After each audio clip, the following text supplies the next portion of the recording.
Je fais attention à bien travailler les fonds pour que les couleurs vives ressortent par la suite et que ça donne une Loma profondeur est à la un toile. jeune peintre de C'est très 25 ans. important Il est que la exposé personne par cette galerie lilloise depuis quelques mois et il a déjà réussi à vendre une trentaine de toiles. effectivement, les montrer aux gens et aussi en vendre, ça change la façon de faire, la façon de peindre. Moi, je ne me rendais pas compte des prix que je pouvais mettre pour mes œuvres. Et en tant qu'artiste, c'est dur de fixer un prix soi-même. Il faut savoir qu'on ne se rend pas compte de ce que peut valoir son travail. Un grand format comme celui-ci coûte ainsi environ 1 000 €, un prix revu légèrement à la hausse depuis ses débuts par sa galeriste qui a sa méthode pour estimer une œuvre.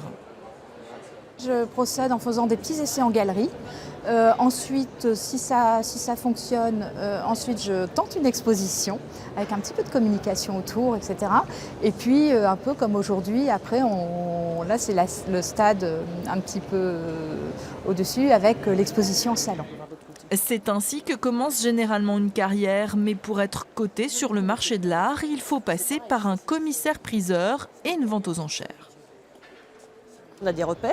Il va appartenir à une école plutôt qu'à une autre. Par exemple, il fait du street art, il utilise telle technique plutôt que telle autre. Et puis, il y a l'œil, il y a la qualité du travail. Et à partir de là, on va déterminer un prix que l'on va proposer au public. Et en cas de coup de cœur, sachez qu'il est souvent possible de négocier le prix d'une œuvre, une négociation généralement de l'ordre de 10 %.